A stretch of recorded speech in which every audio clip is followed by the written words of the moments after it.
bagaimana kalau sedang lapar? Dalam keadaan lapar, orang umumnya tidak dapat melakukan apapun juga. Bahkan tidur pun susah. Menjadi lebih susah dan gelisah lagi dalam keadaan lapar, keadaannya tidak memungkinkan untuk dapat memperoleh makanan itu. Misalnya sudah gelap, sudah tidak ada orang lagi, sudah tidak mungkin memasak lagi. Tambah gelisah. Kalau itu hanya terjadi sekali mungkin tidak masalah. Kalau terjadi hanya sehari mungkin bisa bertahan. Tetapi kalau berhari-hari semuanya pasti hancur. Tetapi juga tidak sulit membayangkan kalaupun orang itu punya segalanya, punya nama baik, punya berbagai hal, bahkan punya jabatan yang sangat tinggi. Tetapi kalau ia tidak mempunyai teman, betapa sengsaranya juga. Maka tidak usah heran kalau demi makanan atau demi teman orang melakukan apapun juga. Bahkan kita sebut sebagai dengan cara menghalalkan segala cara. Demi makanan, demi teman. Saya kira untuk mengetahui, untuk merasakan hal itu tidak terlalu sulit. Bagaimana rasanya lapar? Bagaimana rasanya tidak punya teman itu? Dan perasaan tidak punya teman itu bukan berarti bahwa di sekelilingnya tidak ada orang. Tetapi bisa terasa juga perasaan tidak punya teman itu sekalipun sebenarnya di kanan kirinya banyak orang. Maka tidak usah heran kalau ada kata-kata betapa sepinya aku di tengah keramaian ini. Malah mungkin bisa terjadi kalaupun banyak orang di gereja ini yang semua sedang berdoa yang sama, tapi bisa saja kesepian itu terasa. Saudara dan saudara kasih. Dan rupanya Yesus tahu. Yesus sungguh mengerti betapa itu merupakan sesuatu yang sangat penting itu. Bahkan menurut saya itu yang paling penting dalam kehidupan itu. Makanan dan teman itu. Dan ada suatu masa diceritakan dalam Injil, sangat banyak orang, laki-lakinya 5.000. Mereka dalam keadaan lapar. Diceritakan bahwa di Injil yang lain keadaannya sudah gelap. Yang artinya mereka tidak mungkin mendapatkannya dari luar. Tidak mungkin berusaha sendiri untuk mendapatkan makanan itu. Memang mereka itu bersama-sama dengan orang lainnya. Tetapi rupanya mereka tidak merasa ada kesatuan di antara seluruhnya itu. Sehingga jelas-jelas ada keadaan mereka itu lapar. Dan di sini menjadi penting akan saya katakan, Yesus tidak bercerita mengapa mereka itu menjadi lapar. Apakah karena kesalahan mereka sendiri, karena tidak ada persiapan, ataukah karena perbuatan orang lain, ataukah hal lainnya? Rupanya Yesus tidak merasa penting untuk menegaskan itu. Yang jelas banyak orang yang sedang lapar. Mungkin juga kita boleh berkata dalam hal ini yang sama. Di antara kita banyak orang tua, kakek, nenek. Mengapa mereka lapar? Tidak penting. Apakah karena memang dahulunya tidak rajin menabung begitu ya?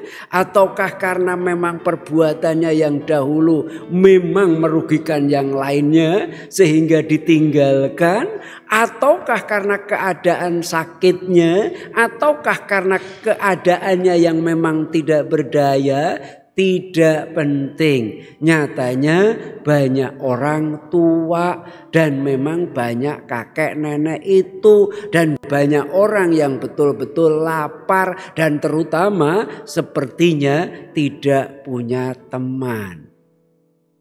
Maka Yesus kemudian berkata, bagaimana untuk mengatasi masalah ini? Dia berkata kepada Filipus, Filipus, kita mesti beli makan di mana untuk memberi ini?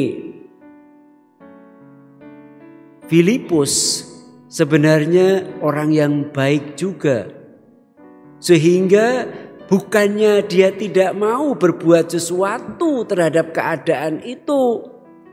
Dia sebenarnya ingin rupanya, tetapi dia menyadari 200 dinar kita beli makanan, tetapi setiap orang dapat apa? Dan itulah yang sebenarnya dilakukan juga oleh Andreas. Ya ada sih yang punya 5 roti dan 2 ikan, tapi apakah dapat memenuhi kebutuhan sebanyak orang ini? Dan sudah terkasih, rupanya itu yang menjadi sesuatu yang kita rasakan pula. Ketika kita melihat kakek nenek, orang tua dan sebagainya itu, bukannya seringkali kita tidak mau berbuat sesuatu, tapi mulai berpikir kakek neneknya itu banyak sekali. Yang dibutuhkan itu banyak. Tenagaku hanya saya sendiri, yang kumiliki hanya segini. Belum lagi saya harus bekerja, belum lagi saya harus melakukan ini dan itu. Waktuku sangat sempit. Apa yang saya bisa lakukan bagi orang-orang ini? Saya meyakini sebenarnya orang-orang beriman Katolik khususnya pastilah sebenarnya memikirkan hal ini dan sebenarnya ingin berbuat juga, tetapi pikiran bahwa saya punya apa yang kumiliki sangat terbatas, hanya 5 roti 2 ikan, yang kumiliki kekayaan hanya segini, waktuku sangat sempit. Apa yang dapat saya lakukan untuk orang-orang ini yang adalah pernah melahirkan saya, pernah mengasuh saya, pernah membesarkan saya, pernah berprihatin untuk kehidupan saya, untuk yang pernah berjuang, bahkan hidup mati siap untuk dipersembahkan demi kehidupan kita ini. Pada umumnya anak-anak dan cucu memikirkannya, tetapi memang umumnya keterbatasan dalam berpikir inilah yang menghalanginya. Kita tidak tahu seperti yang juga terjadi pada Filipus dan juga Andreas, bahwa sebenarnya yang diharapkan oleh Tuhan bukan sesuatu yang kita tidak punya. Maka Tuhan berkata, mana tadi? Apa yang kamu miliki tadi? Relakan, berikan kepada saya. Yang diharapkan oleh Tuhan adalah mana yang kamu punya. Sekecil apapun tidak penting, tetapi berikan itu. Kemudian Tuhan juga tidak menuntut kita untuk melakukan berbagai hal yang di luar kemampuan kita. Seperti halnya umpamanya memerintahkan kepada Filipus, kamu berusaha pergi, kamu berusaha sana untuk mencari toko, kamu berusaha sana untuk mencari makanan kemana-mana. Tidak, dia hanya memerintahkan, Filipus, suruh mereka itu duduk. Filipus, bagi itu makanan yang ada.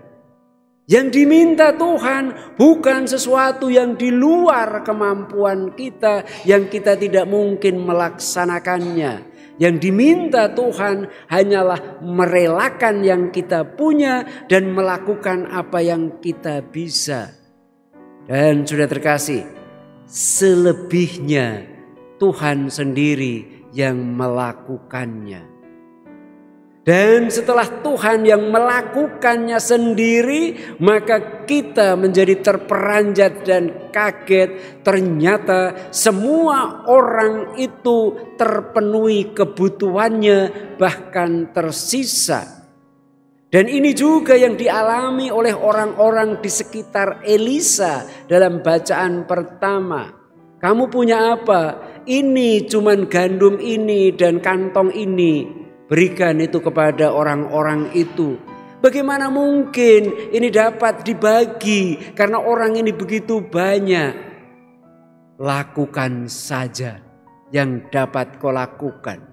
Karena selebihnya Tuhan yang akan melaksanakannya sendiri. Tuhan yang akan memperhatikan orang-orang yang membutuhkan itu. Dan dalam konteks ini, lakukan saja apa yang kau dapat lakukan. Berikan apa yang engkau punya. Terutama kepada orang-orang yang pernah melahirkan kita. Orang-orang yang pernah memperhatikan dan bahkan dalam hidupnya memperjuangkan kehidupan kita. Mungkin kita akan berkata, tapi kan masalahnya saya tidak ingin dilahirkan. Memang betul, siapa yang pengen melahirkan Anda?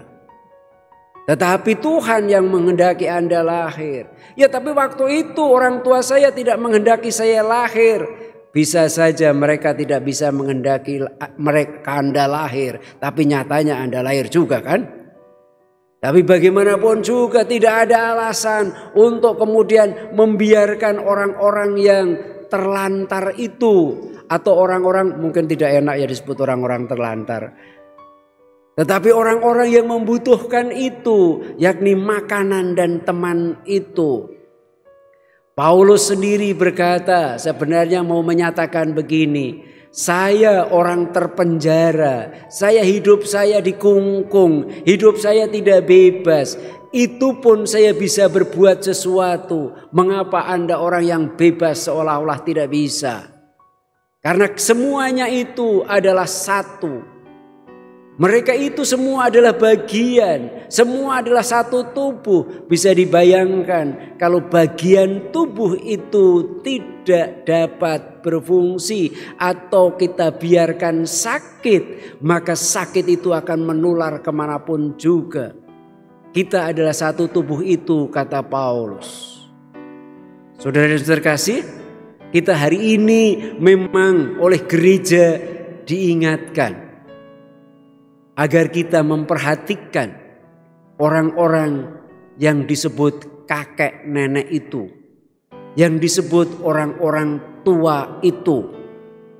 Tapi juga harapan kita diharapkan melakukan bukan sesuatu yang di luar kemampuan kita. Hanya yang kita punya dan yang dapat kita lakukan. Tetapi seringkali juga kepada kakek, nenek dan orang-orang tua, saya termasuk juga orang tua, seringkali orang tua juga tidak rendah hati, itu masalahnya. Sudah tua gak mau ngaku tua lagi. Sudah tidak bisa berdaya tetapi masih tetap, saya bisa sendirian. Semok itu ya. Jadi jangan dikira orang-orang tua itu juga kadang-kadang tidak menjengkelkan. Kadang-kadang menjengkelkan sih memang mereka itu. Tetapi bukan berarti bahwa kalau menjengkelkan terus kemudian kita kebiarkan saja. Tetapi kita diharapkan kita tetap satu. Dan gereja sungguh memperhatikan Hal ini karena kita adalah keluarga, bukan hanya keluarga kecil, tetapi keluarga yang sangat besar. Di sanalah kita sebenarnya pernah lahir, pernah katakanlah tumbuh dan berkembang, itu umumnya di tengah keluarga dan di tengah orang-orang tua kita. Kalaupun barangkali kita dibesarkan bukan oleh orang tua kita sendiri, pasti dibesarkan oleh orang lain yang berlaku menjadi orang tua kita sendiri. Kalaupun kita punya teman yang bukan lahir dari orang tua yang sama, tapi banyak orang yang berlaku sebagai teman dalam kehidupan kita. Saudara dan saudara kasih, kenyataan tidak kita pungkiri, yakni banyak orang tua, banyak kakek nenek di antara kita. Dan seperti halnya kita semua menyadari yang dibutuhkan dalam kehidupan ini adalah makanan dan teman. Semoga kita tidak berkata seperti Filipus, sangat takut seolah kita harus menyelesaikan masalah. Semoga kita tidak juga seperti Andreas yang mulai membayangkan pasti saya tidak mungkin menyelesaikan masalah. Tetapi kita boleh yakin bahwa yang diminta oleh Tuhan kepada kita masing-masing adalah merelakan yang kita punya sedikit apapun. Dan kemudian mau melakukan apa yang dapat kita lakukan sesuai dengan kehendak Tuhan. Dengan cara itu maka setiap orang akan terpuaskan, masalah besar akan terselesaikan karena Tuhan sendiri yang berkarya. Dan semoga saat ini juga kita memulai membangkitkan dalam diri kita masing-masing untuk lebih kusuk, lebih memberikan perhatian kepada orang-orang yang pernah berjuang bahkan antara hidup dan mati demi kelahiran kita, demi perkembangan hidup kita, demi keselamatan kita. Amin.